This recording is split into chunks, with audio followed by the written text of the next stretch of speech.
नमस्कार दोस्तों। जय बाबा केदार। श्रद्धालुओं के लिए एक अत्यंत पावन और मंगलकारी समाचार। 22 अप्रैल 2026 प्रातः 8 बजे वृष लग्न के शुभ मुहूर्त में खुलेंगे श्री केदारनाथ धाम के कपाट। यह शुभ घोषणा पूरे विधि विधान और वैदिक मंत्रोच्चार के साथ श्री ओमकारेश्वर मंदिर ऊखी मठ से की गई है। अब बात करते हैं बाबा की दिव्य यात्रा की। 18 अप्रैल 2026 सायंकालीन आरती के पश्चात भैरवनाथ पूजा के साथ उत्सव डोली का शुभारंभ होगा। 19 अप्रैल 2026 ऊखी मठ से प्रस्थान कर डोली रात्रि विश्राम के लिए फाटा पहुंचेगी। 20 अप्रैल 2026 फाटा से प्रस्थान कर पवित्र गौरी कुंड में विश्राम। 21 अप्रैल 2026 गौरी कुंड से चलकर संध्या तक बाबा की डोली श्री केदारनाथ धाम पहुंचेगी। और फिर 22 अप्रैल 2026 प्रातः 8 बजे वृष लग्न के पावन क्षण में खुलेंगे बाबा केदार के कपाट। अगर आप भी कपाट खुलने के इस ऐतिहासिक और आध्यात्मिक क्षण के साक्षी बनना चाहते हैं और बाबा के प्रथम दर्शन का सौभाग्य पाना चाहते हैं, तो आप हमारे साथ इस दिव्य यात्रा का हिस्सा बन सकते हैं।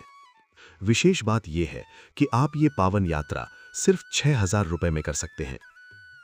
पैकेज बुकिंग के लिए कॉन्टैक्ट नंबर स्क्रीन और डिस्क्रिप्शन में उपलब्ध है। हमसे अभी संपर्क करें और अपनी केदारनाथ यात्रा सुनिश्चित करें। आओ जानते हैं खर्चा कितना आएगा। और जब तक दिमाग में साफ हिसाब नहीं होता, तब तक निर्णय भी साफ नहीं होता। तो आज हम पूरा बजट तोड़कर समझेंगे, स्टेप बाय स्टेप।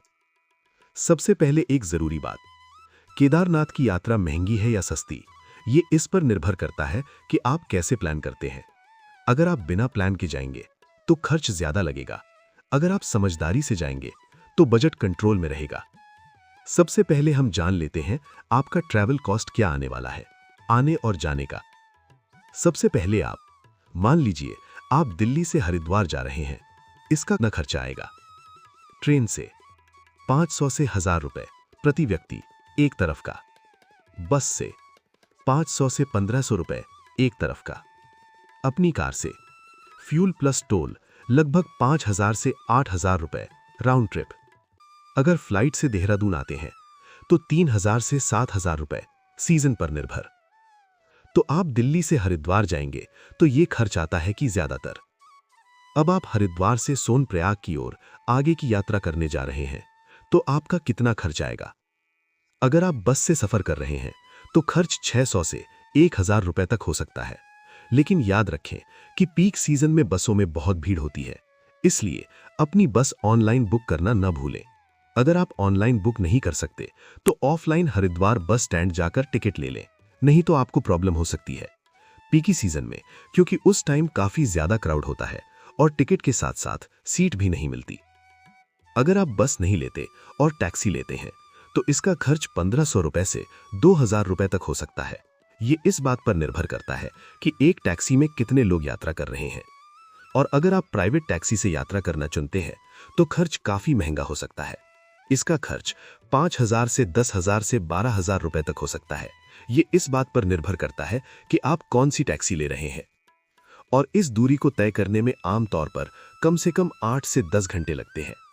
कभी कभी पीक सीजन में इसमें और भी ज्यादा समय लग सकता है, क्योंकि सड़कें भीड़ भाड़ वाली होती हैं और अक्सर जाम रहता है। अब आइए जानते हैं कि आप सोनप्रयाग पहुंच गए हैं और सोनप्रयाग में रुकने का कितना खर्च आएगा। और ये भी जान लें कि ये खर्च आप पर निर्भर करता है कि आप ठहरने के लिए किस तरह का होटल ले रहे हैं। बजट होटल 800 से 1500 रुपए प्रति रात। मिड रेंज 2000 से 4000 रुपए। Premium 5000 plus. अब आइए जानते हैं कि केदारनाथ में आपको रहने के क्या क्या ऑप्शन मिलेंगे और इनका खर्च कितना होगा। केदारनाथ में टेंट 500 से 800 रुपए। केदारनाथ में कमरे 8000 से 15000 रुपए। अगर पीक सीजन है तो रेट बढ़ सकते हैं। अब जान लेते हैं, अगर आप गौरी कुंड से पैदल यात्रा करते हैं तो केदारनाथ तक जाने के लिए आपको क्या क्या ऑप्शन मिलेंगे और इसका कितना खर्च आएगा। गौरी कुंड से 16-18 किलोमीटर की चढ़ाई है। अगर पैदल जा रहे हैं तो कोई खर्च नहीं, लेकिन विकल्प है। घोड़ा गंडी 3,000 से 5,000 रुपए, डंडी कंडी 7,000 से 10,000 रुपए। रेट सीजन पर निर्भर करते हैं। अगर आप हेलीकॉप्टर से यात्रा करते हैं तो आपको कितना खर्च आएगा? 10,000 से 12,000 रुपए राउंड ट्रिप प्रति व्यक्ति लगभग। लेकिन याद रखें, हेलीकॉप्टर टिकट के लिए रजिस्ट्रेशन होना जरूरी है। चलिए अब जान लेते हैं केदारनाथ में खाना और पीने का कितना खर्च आने वाला है आपका। ऊपर खाने का खर्च थोड़ा ज्यादा होता है, प्रतिदिन लगभग 500 से 1,000 रुपए प्रति व्यक्ति। अगर 3 दिन का प्लान है तो 2,000 से 3,000 रुपए आराम से रखिए। अन्य खर्च, प्रसाद, पूजा, दान, मेडिकल, रेनकोट, जैकेट, जूते, इन सब के लिए 2,000 से 5,000 रुपए अलग रखिए। अब कुल अनुमान, अगर आप साधारण तरीके से यात्रा करते हैं, train, share taxi, budget hotel, पैदल चढ़ाई, तो लगभग 7,000 से 15,000 रुपए प्रति व्यक्ति। अगर थोड़ा आराम से जाते हैं तो 15,000 से 20,000 रुपए प्रति व्यक्ति। अगर हेलीकॉप्टर और अच्छे होटल तो 20,000 से 30,000 प्लस प्रति व्यक्ति। अब एक बहुत जरूरी बात, खर्च से मत डरिए, अव्यवस्था से डरिए। ज्यादातर लोग ज्यादा खर्च इसलिए करते हैं क्योंकि आखिरी समय में बुकिंग करते हैं। बचत कैसे करें? ऑफ सीजन महीना चुनें, जैसे सितंबर। वीकेंड से बचें, शेयर वाहन लें, पहले से बुकिंग करें, अनावश्यक सामान न खरीदें। कहां समझौता बिल्कुल न करें, यह बहुत महत्वपूर्ण है। जूते पर समझौता मत करिए, स्वास्थ्य पर समझौता मत करिए, रजिस्ट्रेशन में गलती मत करिए, होटल सिर्फ सस्ता देखकर मत लें। सुरक्षा और स्वास्थ्य पहले हैं। अब दिल से एक बात, दोस्तों, केदारनाथ की यात्रा पैसे से ज्यादा तैयारी मांगती है। अगर आप हर महीने 2,500 रुपए अलग रखते तो 3 महीने में 7,500 रुपए हो जाते हैं। यानी आज से शुरू करें तो अप्रैल तक आराम से बजट बन जाएगा। एक छोटा सा प्लान, आज से एक छोटा सेविंग बॉक्स रखिए, हर महीने थोड़ा थोड़ा डालिए, यात्रा फंड अलग रखिए।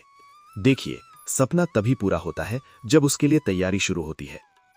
आखिरी बात, जब आप बाबा के सामने खड़े होंगे तो आप खर्च में ही याद करेंगे, आप वो पल याद करेंगे, वो शांति, वो संतोष। लेकिन हां, अगर प्लानिंग सही होगी तो यात्रा और भी सुंदर होगी। कल डे 5 में हम बात करेंगे फिटनेस और फिजिकल तैयारी की, क्योंकि पैसा काम आएगा लेकिन शरीर साथ देगा तो यात्रा सफल होगी। अगर आज का बजट ब्रेकडाउन काम आया हो तो कमेंट में लिखिए, बजट प्लान शुरू। जय बाबा केदार, हर हर महादेव।